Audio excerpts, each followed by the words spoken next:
Welcome back to Sprint UPSC. We were discussing macroeconomics class 12 chapter 1 introduction. पिछली video में हम लोगों ने मैक्रोइकोनॉमिक्स और उसका scope, difference between macroeconomics and microeconomics इसको डिस्कस किया था. In this video we are going to discuss macroeconomics evolve कैसे हुआ as a discipline, and in the subsequent videos we are going to discuss what is the context of the present book. So let's start with this topic. Macroeconomics की अगर हम लोगों को development देखनी है तो उसकी डेवलपमेंट समझने से पहले हम लोगों को समझने पड़ेगा उससे पहले क्या सिचुएशन थी. उससे पहले जो इकोनॉमिक थ्योरीज प्रिवेल कर रही थी वो एडम स्मिथ के वर्क्स पे बहुत ज्यादा डोमिनेट थी, उनके ओपिनियंस पे बहुत ज्यादा डोमिनेट थी. उन्होंने एक बुक लिखी थी an inquiry and cause into the wealth of the nation, जिसको हम लोग wealth of the nation popularly बोलते हैं. उस बुक में उनका कहना था कि हर इंसान, चाहे वो कंज्यूमर हो चाहे वो प्रोड्यूसर हो, जो इकोनॉमिक एजेंट है वो अपने सेल्फ इंटरेस्ट के लिए ही काम करता है. वो अपनी बुक में इस समझाने के लिए इस एग्जांपल पे गए थे कि एक बचर है मेरे स्ट्रीट में और एक बेकर है मेरे स्ट्रीट में. अगर वो मुझे ब्रेड दे रहे हैं और मीट दे रहे हैं तो इसका मतलब ये नहीं कि उन लोगों को मुझसे बहुत प्यार है. वो ये इसलिए कर रहे हैं कि उनके इकोनॉमिक इंटरेस्ट को मैं फुलफिल कर सकता हूँ और मेरी रिक्वायरमेंट्स को वो फुलफिल कर सकते हैं. So we are acting basically in self interest. इसको फर्दर उन्होंने एडम स्मिथ ने डिफाइन करा और आगे और एक्सपेंड करा. उसमें उन्होंने कहा कि economy as a whole is self sufficient. वो सेल्फ सफिशिएंट है, उसको किसी की रिक्वायरमेंट नहीं है. किसी की का क्या मतलब था? बेसिकली ये टारगेट था स्टेट के ऊपर कि गवर्नमेंट का इंटरवेंशन की बहुत ज्यादा जरूरत नहीं है इकोनॉमी में. क्यों? इसको इस तरीके से समझते हैं. सपोज करते हैं कि ऐसी इकोनॉमी में सिचुएशन आ गई है कि डिमांड डिक्लाइन हो रही है. अब डिमांड कम होने लगी है तो बिकेगा भी कम गुड्स एंड सर्विसेज. उस टाइम सर्विसेज इतना नहीं बिकते थे. सपोज गुड्स, हम गुड्स में कन्फाइन रहते हैं, तो अगर डिमांड कम होगी तो गुड्स कम बिकेंगे. गुड्स कम बिकेंगे तो इकोनॉमी में रिसेशन आ जाएगा, लोगों को निकालना शुरू कर देंगे क्योंकि जो प्रोड्यूसर्स हैं वो अपना कॉस्ट कहाँ निकाल पाएंगे. एज अ रिजल्ट अनएम्प्लॉयमेंट हो जाएगा, अनएम्प्लॉयमेंट बढ़ने लग जाएगा. अब अनएम्प्लॉयमेंट की वजह से दो चीजें हुई. First of all demand further कम हो गई, ठीक है. दूसरी चीज क्या हो गई कि जो वेजेस देने थे प्रोड्यूसर को वो अब नहीं देना पड़ेगा, तो वेजेस के ऊपर जो उसका खर्चा था वो कम हो गया. एज अ रिजल्ट प्राइस कम हो जाएगा. क्यों? पहली बात तो वेज का खर्चा बच गया, दूसरी बात लोग ऑलरेडी बहुत कम खर्च करने के लिए तैयार है. अब इकोनॉमिक्स का बेसिक प्रिंसिपल क्या कहता है? Greater the price lower is the demand. यहाँ पे डिमांड है एंड दिस इज प्राइस. जितना ज्यादा प्राइस होगा उतना कम डिमांड होगा, जितना कम प्राइस होगा उतना ज्यादा डिमांड होगा. तो क्योंकि प्राइस कम हो गई है तो दिस इज लॉजिकल कि डिमांड इंक्रीज हो जाएगी. और डिमांड अगर इंक्रीज हो जाएगी तो इंडस्ट्रीज क्या करेंगी? उस डिमांड को फुलफिल करने के लिए और लोगों को हायर करेंगी ताकि ज्यादा से ज्यादा चीजें वो बेच सकें. सो रीहायरिंग शुरू हो जाएगी और एम्प्लॉयमेंट फिर से इंक्रीज हो गया. तो जिस लेवल से, उसको हम लोग बोलते हैं इक्विलिब्रियम. एक इक्विलिब्रियम पॉइंट है जिस लेवल से डिक्लाइन शुरू हुआ. मार्केट के इनविजिबल हैंड जो डिमांड और सप्लाई है, जो कि सेल्फ इंटरेस्ट पे बेस्ड है, वो इनविजिबल हैंड है मार्केट का. उसने क्या करा? डिमांड और सप्लाई के एक्शन के थ्रू फिर से इकोनॉमी को उसी इक्विलिब्रियम पे लाके खड़ा कर दिया.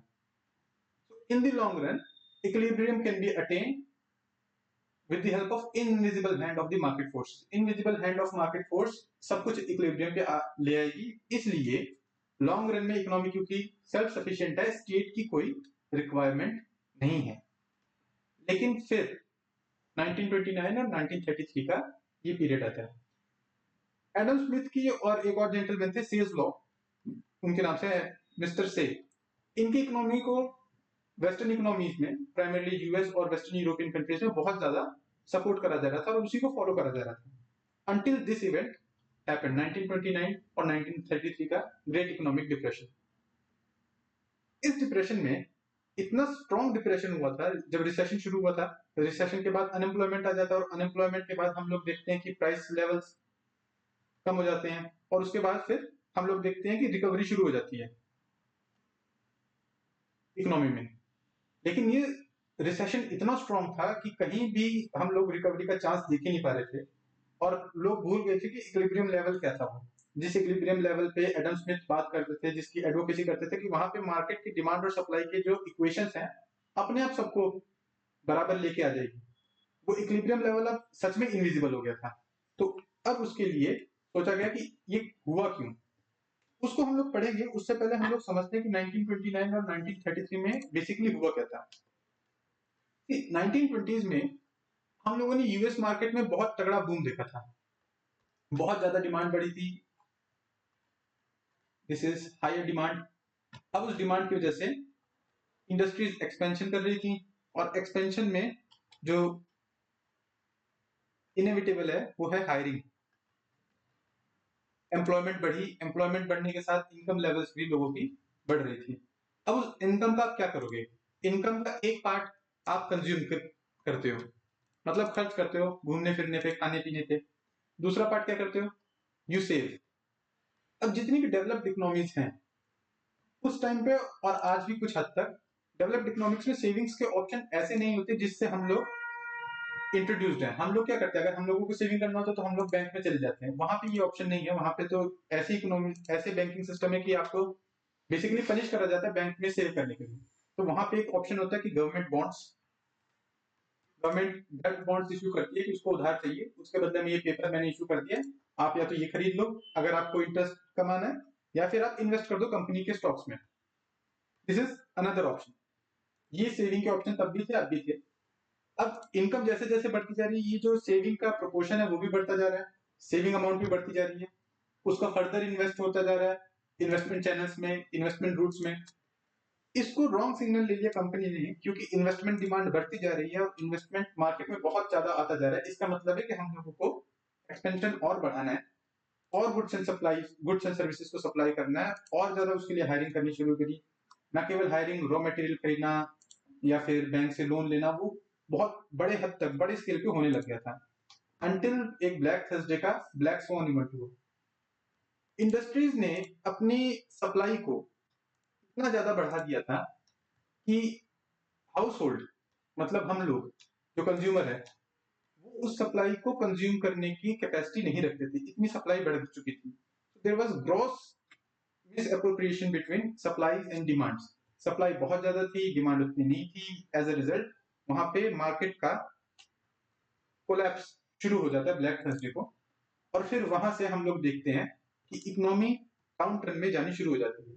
अब क्योंकि यूएस इकोनॉमी जितनी भी वेस्टर्न इकोनॉमीज थी और मेजर इकोनॉमीज थी उनके साथ अटैच थी, उनके साथ बहुत ज्यादा इंटरडिपेंडेंस थी।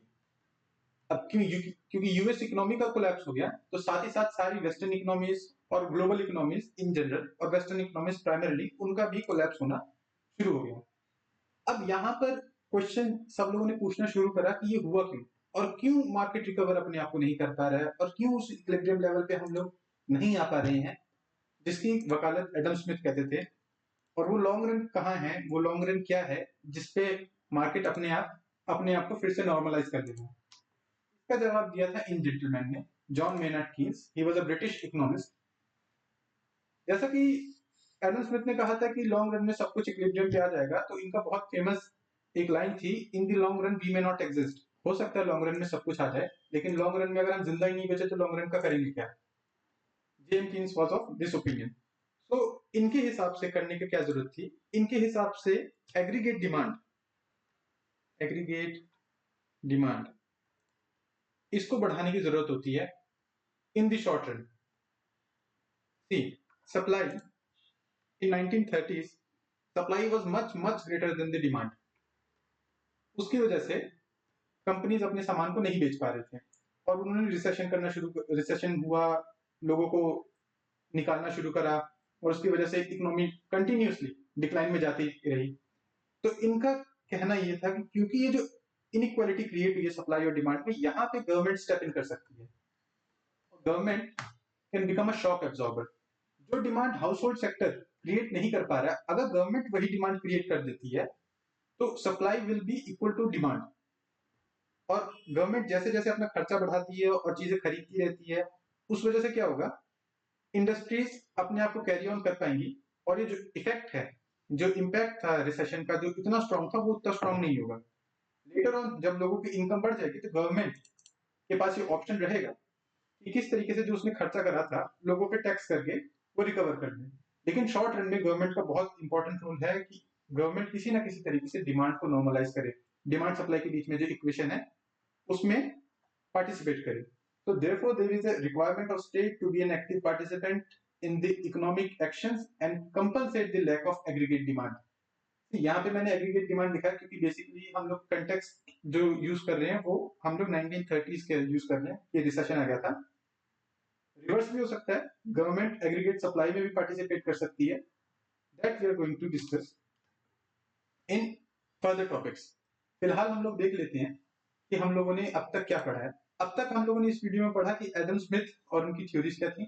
उनका ये कहना था कि स्टेट एज एन एक्टर उसको काम करना ही नहीं चाहिए, उसको डिफेंस में, फॉरेन अफेयर्स में, एडमिनिस्ट्रेशन कैसे होना है उसको देखे, इकोनॉमी में वो ना कूदे तब भी बेटर है।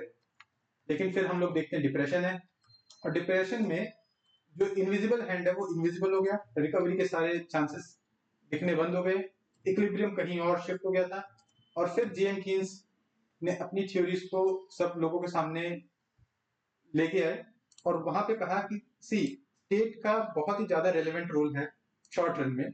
लॉन्ग रन में मुझे नहीं पता कि एडम स्मिथ सही है, जेएम कीन्स ने भी नहीं कहा कि एडम स्मिथ वाज रॉन्ग। उन्होंने कहा था एडम स्मिथ हो सकता है लॉन्ग रन के लिए सही हो, लेकिन लॉन्ग रन में हम लोग नहीं बचेंगे। शॉर्ट रन में गवर्नमेंट का रोल बहुत रेलेवेंट है। Government can increase aggregate demand और increase aggregate supply. Similarly government can also decrease it. अब डिक्रीज क्यों करेगी एग्रीगेट डिमांड और एग्रीगेट सप्लाई को, that we will discuss in coming videos. फिलहाल अभी हम लोग यहाँ पे इस वीडियो को खत्म करते हैं। And to practice questions of macroeconomics chapter wise आप लोग स्प्रिंट यूपीएससी की ऐप को डाउनलोड करें और वहां पे जो भी क्वेश्चंस हैं एमसीक्यू फॉर्म में आप लोग उसको देख सकते हैं और उसको आप प्रैक्टिस कर सकते हैं।